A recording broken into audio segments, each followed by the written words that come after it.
There are only a few elite groups that truly shape the future of music, and an even shorter list for bands that kindle social movements. We showcase one of those premier bands honoring their extraordinary significance, and we unbox the super deluxe edition of their groundbreaking concept album from 1967, next on Professor of Rock. Hey music junkies, Professor of Rock, always here to celebrate the greatest artists and the greatest songs of all time. You know, if you used to draw your favorite band logos on your Trapper Keeper or your folder growing up when you were in school, you're in the right place. Subscribe below right now to be a part of our daily celebration of the rock and roll era with exclusive stories straight from the artists that created the songs. And click on our Patreon link as well below to see more content there. The Who was formed in London in 1964, and they are without a doubt one of the most influential bands of all time. They've sold over 100 million albums around the world. You know, but if one is searching for a single word to illustrate the band's genius, you know, describe the impact of their music and explain their importance in music history, the term that truly defines The Who is groundbreaking. I mean, The Who are the groundbreakers of auto-destructive art, you know, destroying guitars and drums during their incendiary live performances.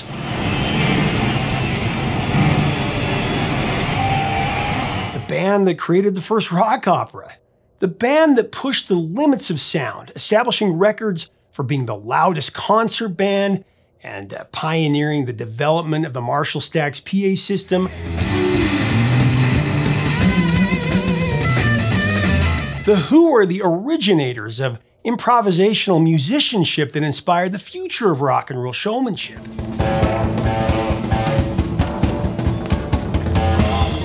And it was The Who that prophetically invented the groundbreaking pop art concept album titled The Who Sellout in 1967. The initial plan for The Who Sellout was to sell advertising space on the album, but the band opted for writing their own jingles, you know, paying tribute to pirate radio stations and to parody a burgeoning consumerist society. Henry laughed and yelled, "I got him!" The reference to selling out was an intended irony, as The Who had been making real commercials, actually, during that period of their career. The Who Sellout was structured into a collection of unrelated songs interspersed with, you know, fake commercials and public service announcements that would simulate a broadcast by the pirate radio station, Radio London. Contemporary music, especially rock and roll, was rarely played on the BBC during the mid-60s. And the existence of pirate stations like Radio London, that actually operated illegally in vessels offshore, were vital to bands like The Who and were an oasis for a culture of fans thirsting for the exciting sounds of modern music. The sound of music. Yes, on October the 1st, Radio London pushes... The Who Sellout, the album that Rolling Stone magazine called the most successful concept album ever, is primarily written by guitar hero Pete Townshend, though 3 tracks were penned by bassist John Entwistle and one by guest artist Speedy Keen, titled Armenia City in the Sky. Speedy Keen was the lead vocalist, drummer, and keyboardist with Thunderclap Newman, and a close friend of Roger Daltrey and the other 3 core members of the band of The Who. Roger and Speedy teamed to sing a very cool lead vocal on Armenia City in the Sky through an effects filter.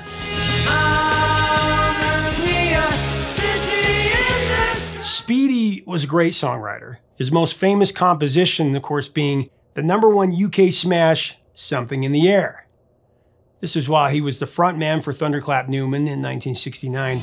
Because there's something in the air. Armenia City in the Sky. It was the only song that The Who ever performed that was specifically written for the group by someone outside of the band. If you ever want to lose some time. John Atkins, in the book The Who on Record, A Critical History, great book, expressed that the song's title is merely a euphemism for the destination of an acid trip. The track is stacked with overdubs, backward guitar licks, raga drones, feedback, and the clever inclusion of backward horns.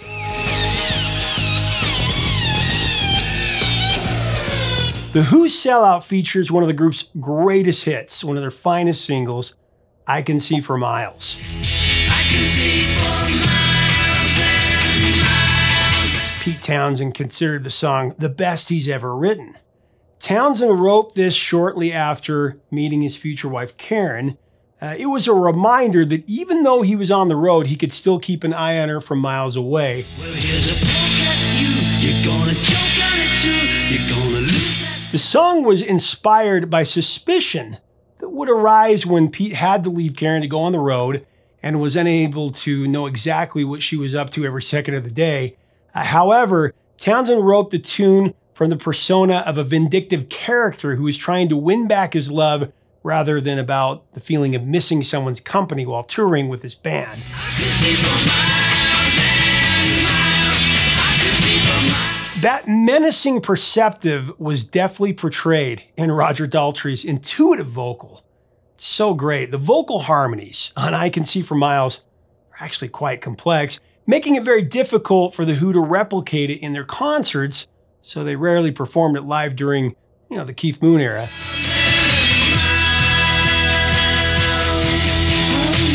Townshend played a one-note guitar solo on this song that punctuates the gravity of the narrator's warning to his lover. I Can See for Miles was the only song from The Who Sellout to be released as a single. It remains The Who's biggest hit single in the US, rising to number 9 on the Billboard Hot 100 in December of '67. Pete Townshend has always been immensely proud of I Can See for Miles. Like I said, he's referred to it many times as the best that he's ever written. It's a very lofty statement. I mean, since Pete Townshend has written a multitude of incredible compositions throughout his illustrious career.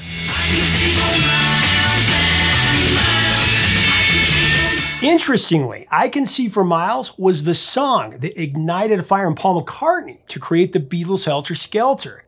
In an effort to one-up Townshend, after reading an interview where Townshend referred to I Can See for Miles as the most ruckus rock and roll.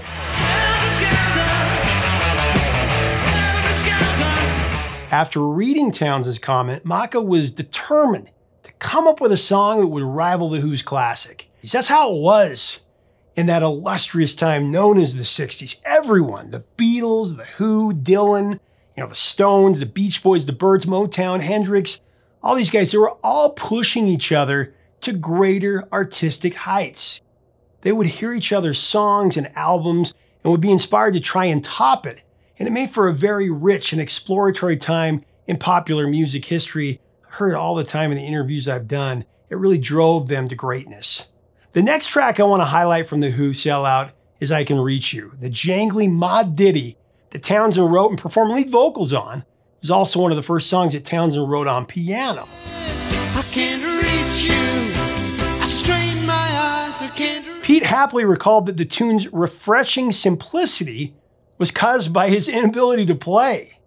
With its original title, See, Feel, Hear You, this rapturous yearning, the pop gem was just invented by Townshend shortly before he adopted Maher as his spiritual advisor. My sides, I can't reach. Trying to get on you. The Who's Sellout features Sunrise as well, a touchingly poetic love song, the beautiful harmony, 12-string riff, underneath a tender Pete Townshend vocal. Take away the breath I was keeping for sunrise. Townshend recalled in a 1980 interview that Keith didn't want Sunrise on the record. Pete also revealed that he wrote Sunrise during a study of jazz music, and he dedicated the song to his mother to show her that he could compose what his mom would consider real music. Having seen you again. One can hear the deep affection you listen in Townshend's adoring lyrics. You appear and the morning looks drab in my eyes, and then again I'll turn down love. Having seen you again, then again you'll disappear. My morning put to shame, you take away the breath I was keeping for sunrise. Just poetry. You take away the breath I was keeping for sunrise. One of the 3 compositions that John Entwistle wrote on The Who Sellout is Silas Stingy. There's a man by the name of Silas Stingy. John employs his lovable dark humor and to tell about an old skinflint nicknamed Silas Stingy. There goes stingy, stingy, money, money, money. Apparently, there were plans for John Entwistle to do a children's album themed around Halloween. But Entwistle and the band was always so busy, I guess the project just never got off the ground. That would have been so interesting to hear. Then there is Ryle, a song cycle loosely based on Israel's struggle to survive despite being massively outnumbered by its enemies.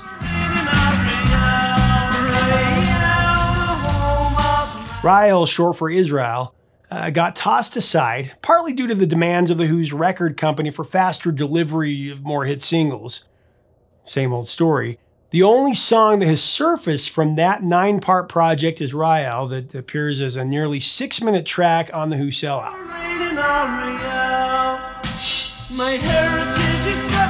Tattoo is another classic track found on the Who Sellout.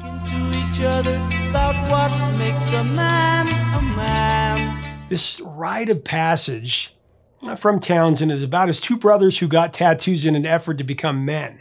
Tattoo is vulnerable and reflective, with a mature arrangement that befits the song's heartwarming story about transforming from adolescent to adulthood. Beautiful song.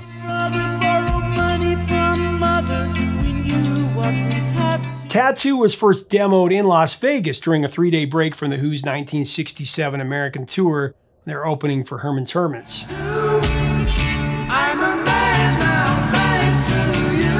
Townshend later said he was inspired by recent events on the road. Were we men or were we something else? The guitarist was worried Daltrey might not want to sing lyrics about doubting your own masculinity back in these times. They sang it really well, Townshend recalled, and I realized then he's got the same insecurities I do, end quote. Maybe the same insecurities that we all have. Robert Christgau, writing in Esquire, cited Tattoo as the best song that Townshend has ever written, praising that the song is worth the price of the album. These songs, as well as the entire original track listing found on the Who Sellout, is included in the Super Deluxe edition of this groundbreaking album, along with so many extras, which I'm going to show you right now. You know, I remember this album so well. This is one of the first album covers that really struck me as a kid. You know, Roger Daltrey with the baked beans all over him, Pete Townshend with his deodorant, you know, along with a few of the Beatles' famous covers like Sgt. Pepper and Abbey Road. It stood out amongst the colorful and expressive records in my dad's grand collection. As a kid, just discovering that was amazing. So seeing this album cover, it just really takes me back to those early years of music discovery. I remember just being mesmerized by the cover and all of its content. I remember poring over it with true wonder as a young kid, just being blown away at how distinct that the sound of the band was. That early discovery of rock and roll and how the music set the tone for our lives. It's what this channel is all about. I love talking about it. So let's unbox this amazing artifact of the 1960s. UME's new Super Deluxe edition of the Who Sellout features 112 tracks, 47 of which are unreleased.